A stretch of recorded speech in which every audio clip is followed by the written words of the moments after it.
Good morning साथियों।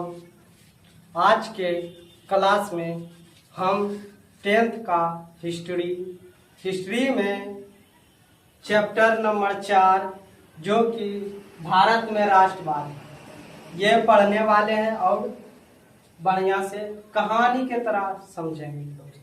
आइए देखते हैं पहला नंबर चैप्टर के नाम से ही, जैसे कि भारत में राष्ट्रवाद।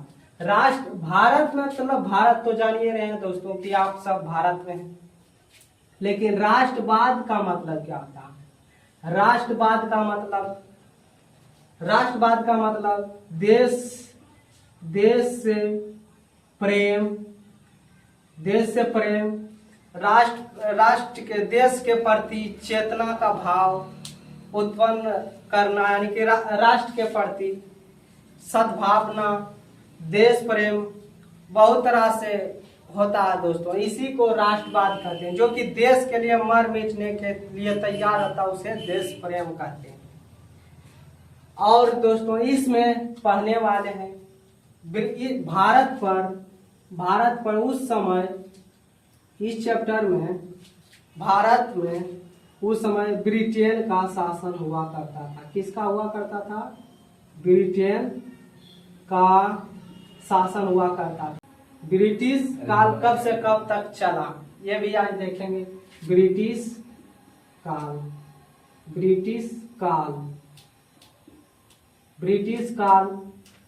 18 मुख्य रूप से अपना चैप्टर 10वां में जो पढ़ना है, मुख्य रूप से पढ़ना है 1858 ईस्वी से 1947 ईस्वी तक मुख्य रूप से पढ़ना होगा इस चैप्टर में, क्योंकि एनसीईआरटी में इतने तक ले देने हैं। इतना तो मानो कि हो गया था आजाद अपना भारत। आजाद हो गया था भारत। कब हुआ था भारत आजाद? 1947 में। उसके बाद आजादी के बाद स्वतंत्र उत्तर काल कहा जाता है।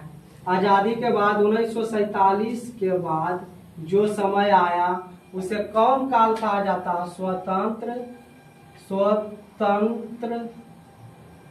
स्वतंत्र उत्तर काल, यानी कि स्वतंत्रता के बाद जो काल आया उसे स्वतंत्र उत्तर काल कहा जाता है। ठीक,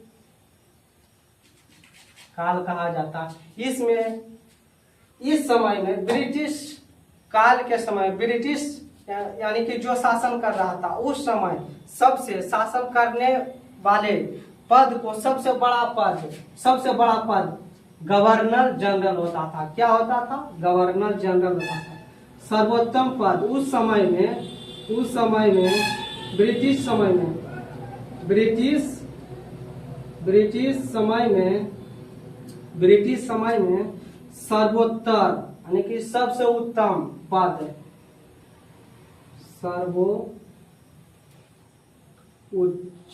सर्वोच्च पद मांगो।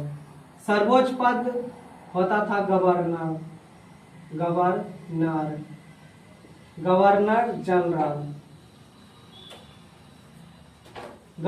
जनरल हुआ करता था। उस समय का सर्वोच्च पद कौन सा हुआ करता था?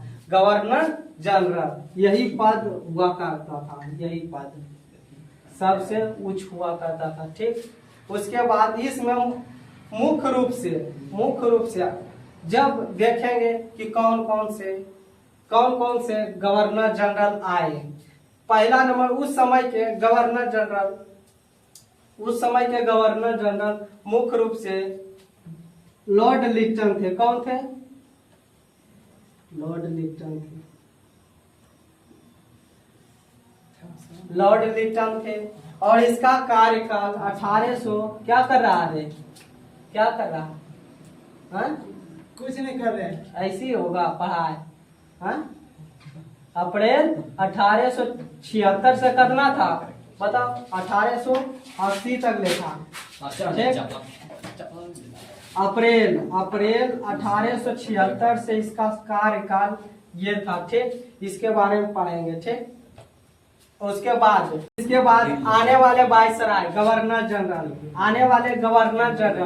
रिपन था। लिटन के बाद कौन था? रिपन। कौन था? रिपन था, रिपन। इसका कार्यकाल 1880 से 1884 तक ले था। कब तक ले था? 1884। उसके बाद थोड़ा सा गवर्नर जनरल के बारे में और इसके बाद थोड़ा सा पढ़ लेते हैं। इसका चर्चा है आगे इस चैप्टर में करेंगे। इस चैप्टर में चेम्सफोर्ड, क्योंकि चेम्सफोर्ड अधिनियम यानी कि सुधार अधिनियम आया था ना, इसीलिए इस गवर्नर जनरल के बारे में पढ़ेंगे। इसका कार्यकाल कितना से कितना था? 1916 से 1900 कितना तक ले था? बता सकता है? 21 तक ले था। 1921 तक ले था इसका यानी कि कार्यकाल। उसके बाद इसके बीच फिर इसके बाद एगो आरो गवर्नर जनरल के पढ़ते हैं, इरविन, जिसमें कि इरविन समझौता हुआ था, जो कि 11 सूत्री मांग रखे थे महात्मा गांधी, उसी को बारे में पढ़ेंगे। इरविन समझौता उसी यानी कि गवर्नर जनरल रखने उस समय था इरविन। इसका कार्यकाल 1926 से 1931 तक में था। कब तक में? 1931 था। उसके बाद ये सब के बारे में उसके बाद जनता देश जब आजाद हुआ था ना, अपना सबके आजाद देश भारत जब आजाद हुआ था तो फिर गवर्नर जनरल कौन बने? तो गवर्नर जनरल प्रथम गवर्नर जनरल सी राजगोपालाचार्य था। कौन था? सी राज भारत के गवर्नर जनरल सी गोपालाचार्य स्वतंत्र भारत के प्रथम गवर्नर जनरल गोपालाचार्य सी राज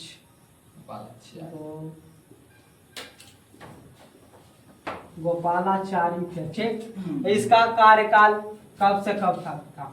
बताओ तो। 1947 से 48 था। 48 से 50 तक ले था। ठीक होगा? 2 साल। हाँ, 1950 तक ले था। ठीक, 1950 तक ले था। 48 से 50। हाँ, उसके बाद जस्ट इसके बाद जब अपना भारत जब आजाद हुआ था तो अपना देश 2 भागों में बट गया था, एगो पाकिस्तान, एगो भारत। तो इसीलिए तो भारत यानी कि भारत के तो था सी राजगोपालाचार्य, परंतु पाकिस्तान के भी तो होगा गवर्नर जनरल कोई। तो पाकिस्तान के गवर्नर ठीक ख्वाजा नजमुद्दीन था। ख्वाजा नजमुद्दीन था। ठीक, ख्वाजा नजमुद्दीन था। ठीक होगा। इसका कार्यकाल भी होगा। ठीक, इसका कार्यकाल 48 से 51 तक ले था। कब से कब था? 48 से 51। 48 से 51 था, क्योंकि भारत में कुछ अच्छा विकास हो रहा था। 50 में हटा दिया, अपना संविधान बन गया था, और पाकिस्तान में 51 में हटा। इतना सबको पढ़ना है। उसके बाद भारत पर अंग्रेज लोग ने सब अत्याचार कर रहे थे। तो राष्ट्रवाद का तो उदय होगा जब किसी आदमी पर अधिक अत्याचार करेंगे तो उसमें भी तो राष्ट्रवाद का उदय होगा कि नहीं। इसीलिए आज तब पढ़ेंगे कि भारत में राष्ट्रवाद का उदय के कारण क्या क्या थे। तो ये पढ़ेंगे, एगो नया टॉपिक पढ़ेंगे। भारत में राष्ट्रवाद का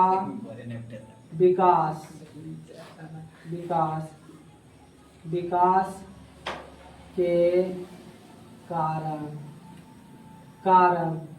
क्या थे? यानी कि राष्ट्रवाद के विकास, भारत में राष्ट्रवाद के विकास क्या क्या चीज कारण थे, कैसे क्या चीज के प्रेरणा से हुआ उसको कि राष्ट्रवाद हमको करना चाहिए, यानी कि ब्रिटेन वाले को भगाना चाहिए, अंग्रेज को भगाना चाहिए। तो यही पढ़ेंगे। तो कौन कौन से कारण थे? तो मुख्य रूप से कारण तो बहुत सारे थे, परंतु मुख्य रूप से 4 कारण पढ़ेंगे इसमें। आइए, 1 नंबर में था राजनीतिक कारण था। और दूसरा नंबर में क्या था? दूसरा नंबर में था सामाजिक कारण था, सामाजिक कारण था। तीसरा नंबर में धार्मिक कारण था, धार्मिक कारण था, धार्मिक कारण था। चौथा नंबर में आर्थिक कारण था, आर्थिक कारण आर्थिक कारण था। आप पढ़ेंगे 1 नंबर राजनीतिक कारण में कैसे विकास हुआ, राजनीतिक कारण में क्या क्या चीज हुआ सो विकास हुआ। तो आप देखते हैं राजनीतिक कारण में क्या क्या चीज हुआ था। इसको मिटा देते हैं तो हाँ मिटा दीजिए। उतार ली है, उतार लो, ये सबको उतारना है तो, और इसको मिटा देते हैं।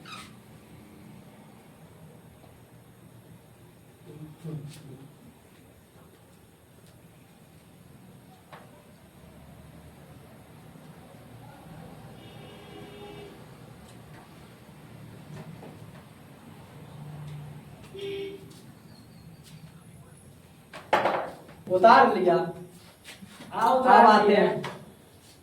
अब आते हैं कि राजनीतिक कारण में क्या क्या चीज था। तो आप पढ़ते हैं राजनीतिक कारण, राजनीतिक कारण, राजनीतिक कारण।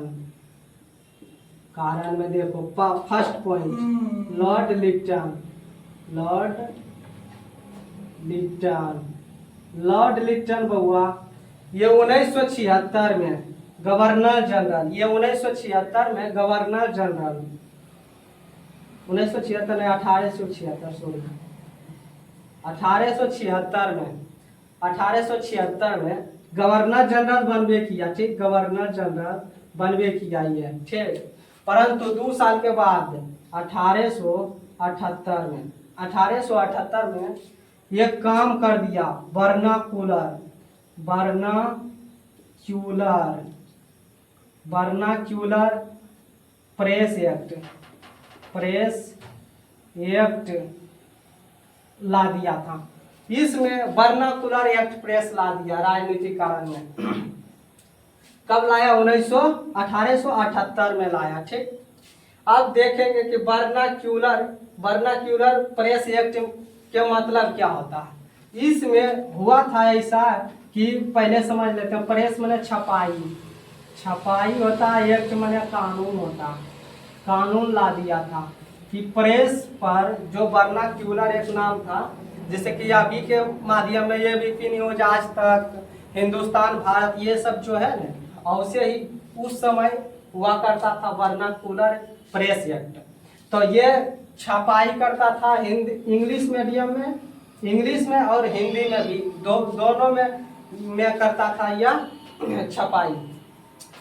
तो ये प्रेस एक्ट में यह चीज हुआ था कि जानता है अंग्रेज लोग कोई भी काम करता था नहीं कि अत्याचार वाला, तो जितना भी लोग भारत के जनता था ना, उसको एकदम ये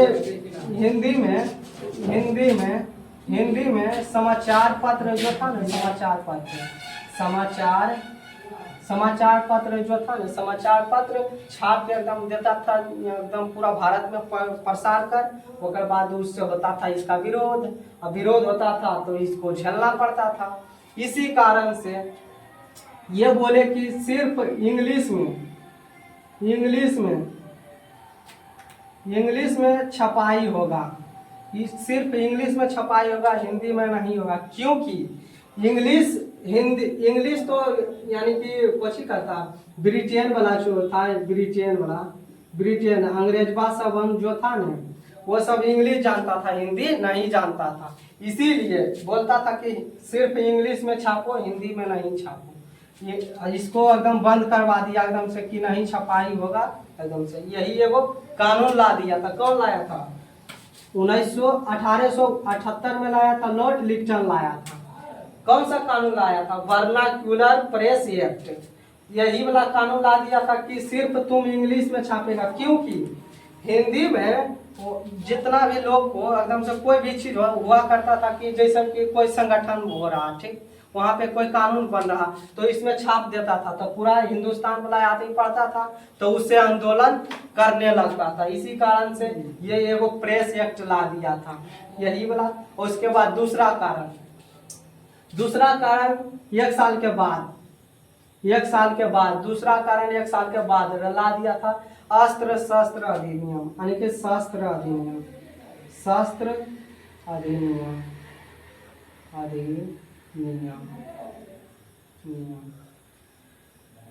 ये 1 साल के बाद यानी कि 1889 ईस्वी में लाया था। ये बच्चों 1889 ईस्वी में लाया था। कौन सा नियम? शस्त्र अधिनियम।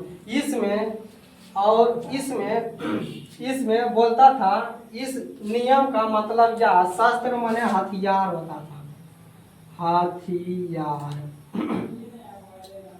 हथियार होता था। तो शस्त्र अधिनियम ला दिया था कौन? लॉर्ड लिटन लाया था। कब लाया था? 1889 ईस्वी में लाया था। इस अधिनियम के तहत बोलता था अंग्रेज सवन कि हिंदुस्तान के लोगों को, जितना इंडिया के लोग हैं ना, उसको हथियार रखने का नहीं अलाव था, और जो रखेगा भी, और बोलता था इसमें कि जो रखेगा भी वो लाइसेंस लेके रखेगा, क्योंकि जो इंडिया वाला है यानी कि हिंदुस्तान वाला है, ठीक, यानी भारत वाला, मान लो ना, भारत वाला है और इंग्लैंड वाला है, ठीक, इंग्लैंड वाला है, ठीक। तो ये ना बिना लाइसेंस के रख सकता था, बिना लाइसेंस के बिना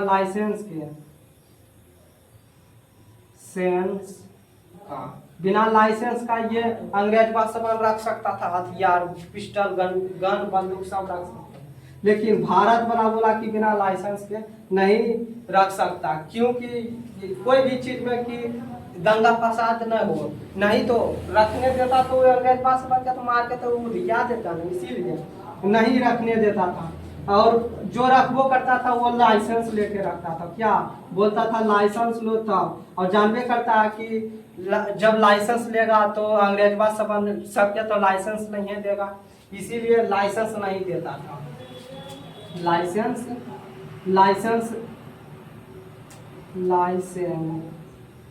लाइसेंस बोलता था लेने के लिए भारत वाला लोग का, बिना लाइसेंस के चलता था।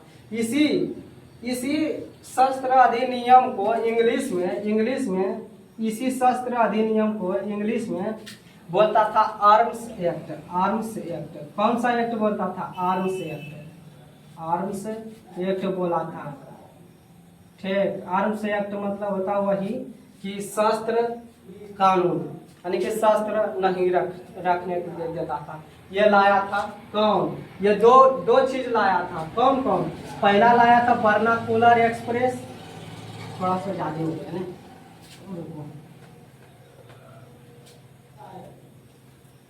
लिख देते हैं बढ़िया से। पहला नंबर ये आया था राजनीतिक कारण, और दूसरा नंबर में यही लॉर्ड लिटन ने 1889 ईस्वी में कौन लाया था? शस्त्र अधिनियम, और इंग्लिश में बोला जाता था आर्म्स एक्ट बोलते थे। यह भारत वाला को रखने का आजादी नहीं था, और रखबो करेगा तो यानी कि लाइसेंस लेगा। लाइसेंस जानबे करता है कि कितना देगा वो लाइसेंस, अंग्रेज बादशाह देगा नहीं देगा, इसीलिए इसको रखने का खुला छूट नहीं था, और अंग्रेज बादशाह के बिना इसी लाइसेंस के रख सकता था।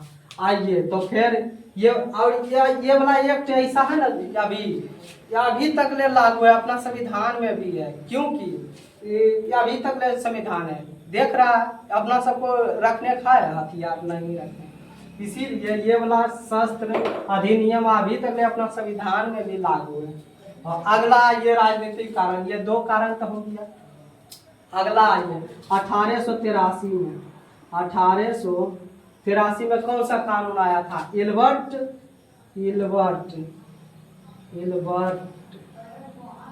इल्बर्ट बिल आया था। ठीक, इल्बर्ट बिल आया था, ये 1883 में आया था। इल्बर्ट बिल का मतलब होता है क्या जानता है? फौजीदारी फौजीदारी फौजीदारी क्या? फौजीदारी व्यवस्था या मामला, एक ही बात हुआ। ठीक,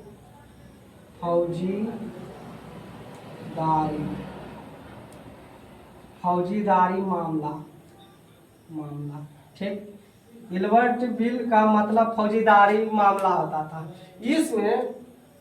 इसमें ऐसा चीज कर दिया था ना, इसमें आदमी को कुछ भी, एक दूसरे का गाली भी देगा, एक दूसरे का एक झापड़ मार भी देगा, तो सीधा डायरेक्ट कोई विशेषाधिकार यानी कि अपना वकील वकील कुछ नहीं रखेगा। और विशेषाधिकार इसमें खत्म कर दिया था। विशेषाधिकार नहीं था, इसमें विशेषाधिकार नहीं था। और इसका जब अपने यार में लड़ जाएगा ना, कोई भी एक दूसरे से लड़ाई हो गया तो जानता है कोर्ट में जाएगा। कोर्ट में वो कौन जज रहेगा जानता है? सब सुनेगा वही अंग्रेज भी सब सुनेगा, और छोटा सा भी अंग्रेज भी सब सुनेगा, यानी कि इसका सुनवाई भी अंग्रेज जज करेगा। सुनवाई कौन करेगा? इल्बर्ट बिल में कौन सा सुनवाई करेगा? अंग्रेज जज करेगा। ठीक, अंग्रेज जज करेगा सुनवाई किसमें? Ilbert bill. और इल्बर्ट बिल के कौन सा मामला कहते हैं? फौजीदारी मामला। तो जानता है इसमें तनियों सा कुछ होता था, तनियों सा कि एक गाली उसको दिया, एक लपड़ उसको मारा, थोड़ा सा लड़ाई हो गया तो डायरेक्ट छोटा सा जो यानी कि होता था लड़ाई झगड़ा, उसमें भी एकदम बड़ा से बड़ा एकदम से देता था सजा। जिससे कि थोड़ा सा उस पर एक आध लाठी मार दिया आदमी, तो गांव देहात में होता है ना लड़ाई झगड़ा, तो एक आध दो लाठी मार दिया उसको तो डायरेक्ट जाएगा ना वो, यानी कि अंग्रेज जज के पास कोर्ट में जाएगा तो उसको फांसी की सजा कि जाओ, मरेगा तो मरेगा, हिंदुस्तानी वाला। इसीलिए इससे बहुत जनता क्रोधित हो गया कि ऐसा कमा में उसको एक गाड़ी देगा बस वो चल जाएगा जेल, उसको एकदम जीवन भर के जेले खटना पड़ेगा। इसी कारण से इसमें पूरा एकदम से हुआ था आंदोलन। तो इसको बोला कि ये बिल वापस जाओ, तो वापस लेना पड़ा। क्या हुआ? वापस लेना पड़ा। इस अधिनियम को, मामले फौजदारी को वापस लेना पड़ा। ठीक बउआ, वापस लेना पड़ा। ठीक, इसको वापस लेना पड़ा। ये था दूसरा कारण। और दूसरा कारण ज्यादातर तीसरा कारण पढ़ लो। तीसरा कारण ये था कि राजनीतिक कारण है। तीसरा कारण था 1905 में, 1905 ईस्वी में बंगाल विभाजन कर दिया था। क्या कर दिया था? बंगाल विभाजन कर दिया था। इसमें सोचा था कि जब बंगाल विभाजन कर देंगे तो ये सबको कमजोर हो जाएगा तो एकदम से शासन करने में हमको अच्छा रहेगा। इसीलिए 1905 में बंगाल विभाजन कर दिया। और इस विभाजन को बंग भंग आंदोलन से भी जाना जाता था। कौन सा आंदोलन? बंग भंग आंदोलन से जाना जाता। कभी कल ऑब्जेक्टिव में पूछ देगा कि बंगाल विभाजन को किस नाम से और जाना जाता था? बंग भंग आंदोलन से। ठीक, ये नियम ऐसा कौन यानी कि अधिनियम के तहत लाया था जानता? फूट डालो शासन करो। फूट डालो शासन करो, ये जानता है। फूट डालो शासन करो, उसके तहत लाया था कि बोला। और ये लाया था जानता है कौन? करजन लाया था। और उसके तहत बोला ये सब एकदम नीति बना लिया था कि फूट डालो, पूरा एकदम तोड़ दो भारत को, शासन करो। जब टूट जाएगा तो शासन करने में आसान होगा। और यही उसका मंसूबा कामयाब हो गया, क्योंकि जब अपना भारत में आया था तो एक दूसरे को मारता था तो दूसरा कोई नहीं देखता था कि उसको न मार रहा, हमको नहीं मार रहा। इसी कारण से एक दूसरे को जब मारता था तो नहीं दूसरा कोई छोड़ाता था। इसी कारण से धीरे धीरे उसे फूट डालो शासन करो के नियम से एकदम करते गया एक दिन एकदम भारत को पूरा तरह से गुलाम कर दिए। और सब बहुत तरह के तोड़ दिया, पाकिस्तान तोड़ दिया, बंगाल को तोड़ दिया, म्यांमार को तोड़ दिया, बहुत सारे तोड़ दिया। ये तीसरा कारण था। कब हुआ था जब पूछेगा ऑब्जेक्टिव में, बंगाल विभाजन कब हुआ था? 1905 में। उस समय का वायसराय कौन था पूछेगा, उस समय का governor general, viceroy sorry governor general, governor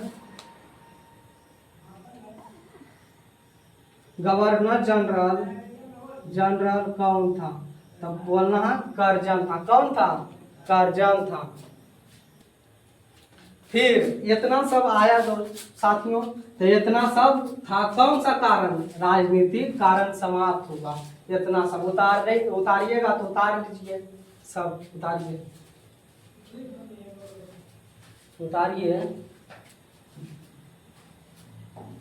ठीक है, मिटाते हैं। आप पढ़ेंगे कौन सा? सामाजिक कारण पढ़ेंगे। उतारनिए।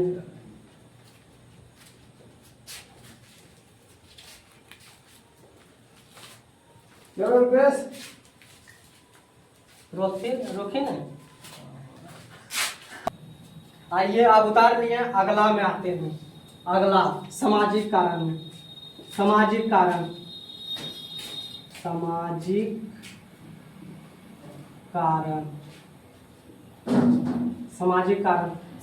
कारण में अंग्रेज अब इंडिया वाला से यानी कि भारत वाले से एकदम से दृष्टिहीन से देखता था। भारत वाले लोग को, भारत के लोगों को दृष्टिहीन से देखता था।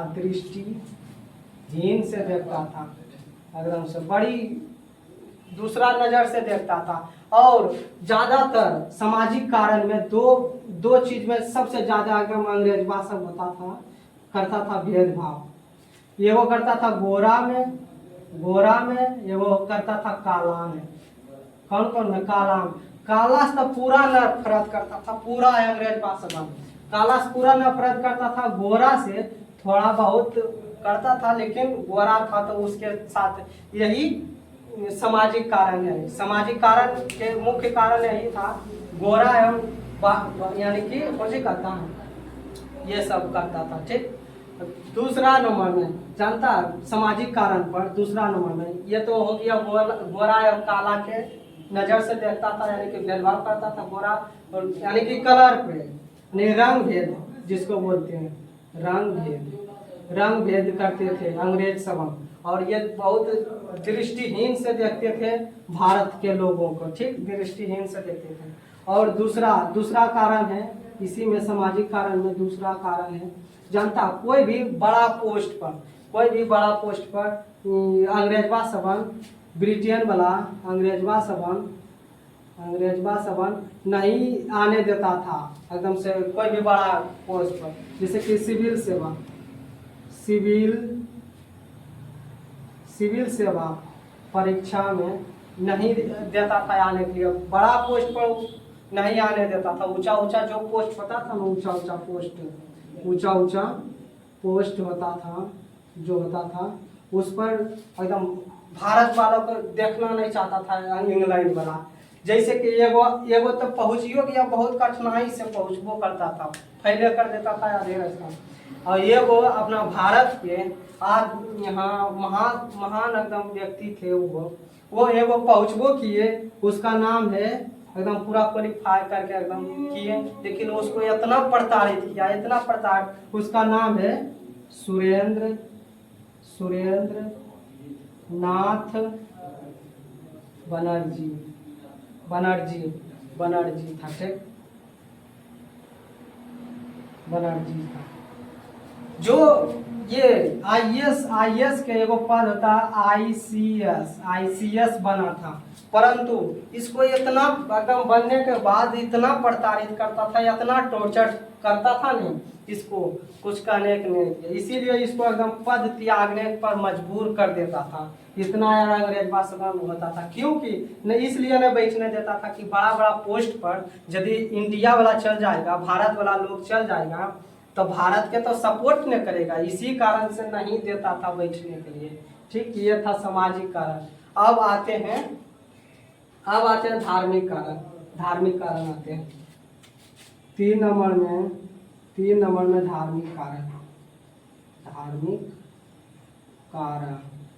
धार्मिक कारण में यह हुआ था बच्चों कि धार्मिक कारण बहुत सारा किया था, जैसे कि विवेकानंद, दयाराम सरस्वती, ये राजा राम मोहन राय, विवेकानंद स्वामी थे, अपना धर्म प्रचारक किया था। विवेकानंद, देवेंद्रनाथ ठाकुर, ये सब था महान व्यक्ति। देवेंद्रनाथ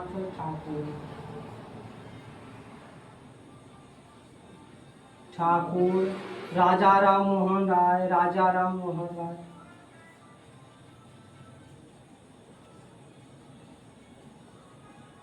ये सब बहुत बड़ा आदमी जो थे, यानी कि धार्मिक आंदोलन करते थे, यानी कि धर्म के स्थापना के लिए। और ये अंग्रेजवा सवाल एकदम से एक धर्म से दूसरे धर्म में परिवर्तन करने के लिए चाहता था, और किया भी।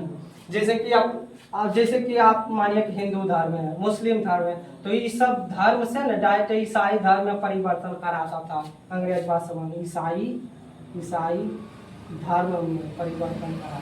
कौन धर्म? ईसाई धर्म में करता था। ठीक, और अब देखेंगे चौथा कारण आर्थिक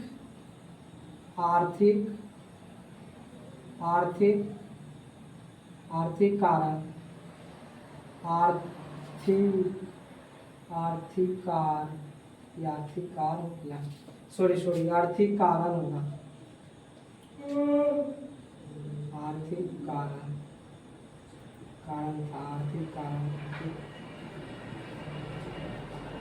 आर्थिक कारण था। ठीक, इसी ये आर्थिक कारण में बहुत सारा चीज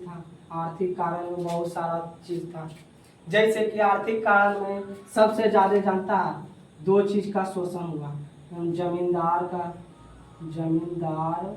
जमींदारों का और किसानों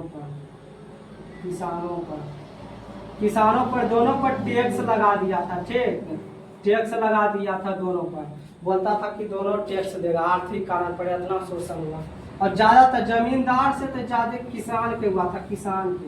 किसानों को हुआ था। किसान में वो कौन किसान के? जो नील के खेती करता था और कपास के खेती करता था। ठीक, कपास के खेती करने वाले पर भारी भरकम टैक्स। जैसे कि नील के खेती पर जब 20 कट्ठा किया तो उसमें 3 कट्ठिया पद्धति एकदम से 1 बीघा में, यानी 20 कट्ठा में डायरेक्ट देना ही पड़ेगा। 3 कट्ठिया पद्धति हो गया था। ठीक, 3 कट्ठिया पद्धति, 3 कट्ठिया पद्धति इसको कहते थे नील खेती। जैसे कि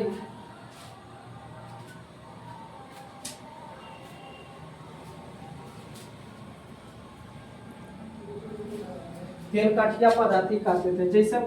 जैसे में कि आप यदि 70% लगाएं तो उसमें आपको देना पड़ेगा 60%। एकदम ये अंग्रेज सबन मांग लेता था 60%।